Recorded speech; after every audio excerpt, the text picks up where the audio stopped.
ಶ್ರೀಲಂಕಾದಲ್ಲಿ ಫೆಂಗಲ್ ಚಂಡಮಾರುತ ಅಬ್ಬರಿಸುತ್ತಿದೆ. ಭಾರತಕ್ಕೆ ಯಾವುದೇ ಕ್ಷಣದಲ್ಲಿ ಫೆಂಗಲ್ ಚಂಡಮಾರುತ ಬಂದು ಅಪ್ಪಳಿಸುವ ಸಾಧ್ಯತೆ ಇದೆ ಅಂತ ಭಾರತೀಯ ಹವಾಮಾನ ಇಲಾಖೆ ಎಚ್ಚರಿಕೆ ಕೊಟ್ಟಿದೆ. ಸದ್ಯ ನಾವು ಮಲ್ಪೆ ಬೀಚ್ ನಲ್ಲಿ ಇದ್ದೇವೆ.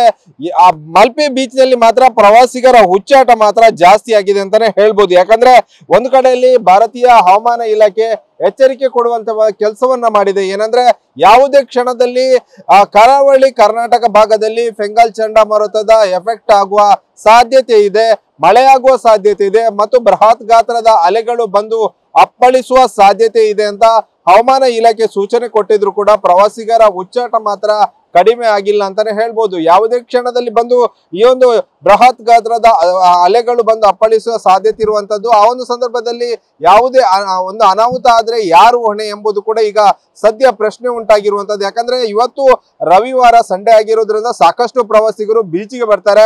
ಆದ್ರೆ ಈ ಒಂದು ಸಂಡೇಯನ್ನ ಅವರು ಸ್ಕಿಪ್ ಮಾಡಬಹುದಿತ್ತು ಅಥವಾ ಬೇರೆ ದಿನಕ್ಕೆ ಅದನ್ನ ಮುಂದೂಡಬಹುದಿತ್ತು. ಯಾಕಂದ್ರೆ ಈ ಒಂದು ಸಂಡೇಯಲ್ಲಿ ಇವತ್ತು ಒಂದು ಸೈಕ್ಲೋನ್ ಎಫೆಕ್ಟ್ ಇರೋದ್ರಿಂದ ಬೃಹತ್ ಗಾತ್ರದ ಅಲೆಗಳು ಬಂದು ಅಪ್ಪಳಿಸುವ ಸಾಧ್ಯತೆ ಇರುವಂತದ್ದು. ಆ ನಿಟ್ಟಿನಲ್ಲಿ ಯಾರು ಕೂಡ ಸಮುದ್ರಕ್ಕೆ ಇಳಿಬಾರ್ದು ಅಂತ ಈಗಾಗಲೇ ಹವಾಮಾನ ಇಲಾಖೆ ಸೂಚನೆ ಕೊಟ್ಟಿದೆ.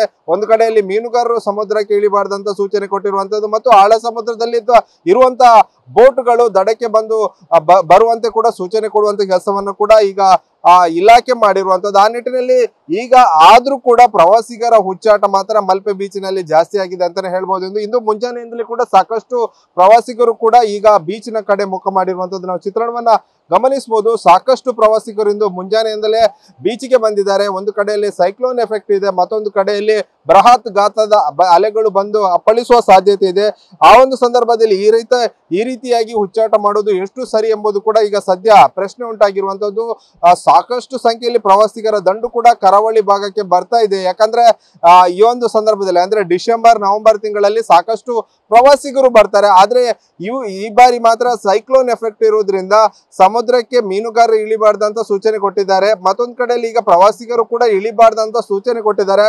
ಆದ್ರೆ ಪ್ರವಾಸಿಗರು ಕೂಡ ಯಾವುದಕ್ಕೂ ಕೂಡ ಕೇರ್ ಮಾಡದೆ ಸಮುದ್ರಕ್ಕೆ ಇಳಿದು ಹುಚ್ಚಾಟ ಮಾಡ್ತಿರುವಂತದ್ದು ಮತ್ತು ಒಂದು ದುಸ್ಸಾಹಸಕ್ಕೆ ಕೂಡ ಕೈ ಹಾಕಿರುವಂತ ಚಿತ್ರಣವನ್ನು ಕೂಡ ಗಮನಿಸಬಹುದು. ಇದು ಸದ್ಯ ಮಲ್ಪೆ ಬೀಚಿನ ಚಿತ್ರಣ. ಆದ್ರೆ ಉಡುಪಿ ಜಿಲ್ಲೆಯಲ್ಲಿ ಬರುವಂತಹ ಮರವಂತೆ ಬೀಚ್ ಆಗಿರ್ಬೋದು, ಅದೇ ರೀತಿಯಾಗಿ ಕಾಪು ಬೀಚ್ ಗಳಲ್ಲಿ ಕೂಡ ಇದೇ ರೀತಿಯ ಚಿತ್ರಣ ಇರುವಂತದ್ದು. ಆ ನಿಟ್ಟಿನಲ್ಲಿ ಮುಂದೆ ಅಂದ್ರೆ ಈ ಭಾಗದಲ್ಲಿ ಕೋಸ್ಟ್ ಗಾರ್ಡ್ ನವರು ಅಥವಾ ಲೈಫ್ ಗಾರ್ಡ್ ನವರು ಯಾವ ರೀತಿಯ ಎಚ್ಚರಿಕೆ ಕೊಡುವಂತ ಕೆಲಸವನ್ನ ಪ್ರವಾಸಿಗರೇ ಮಾಡ್ತಾರೆ ಮತ್ತು ಜಿಲ್ಲಾಡಳಿತ ಇದರ ಬಗ್ಗೆ ಯಾವ ರೀತಿಯ ಕ್ರಮ ಕೈಗೊಳ್ಳುತ್ತೆ ಎಂಬುದನ್ನು ಕೂಡ ಕಾದ್ ನೋಡ್ಬೇಕಾಗಿರುವಂತದ್ದು. ಯಾಕಂದ್ರೆ ಫೆಂಗಲ್ ಚಂಡಮಾರುತ ಏನಿದೆ ಶ್ರೀಲಂಕಾದಲ್ಲಿ ಸಾಕಷ್ಟು ಅನಾಹುತವನ್ನು ಕೂಡ ಸೃಷ್ಟಿ ಮಾಡಿರುವಂತದ್ದು. ತಮಿಳುನಾಡು ಚೆನ್ನೈ ಭಾಗದಲ್ಲಿ ಕೂಡ ಸಾಕಷ್ಟು ಮಳೆ ಆಗ್ತಿರುವಂತದ್ದು.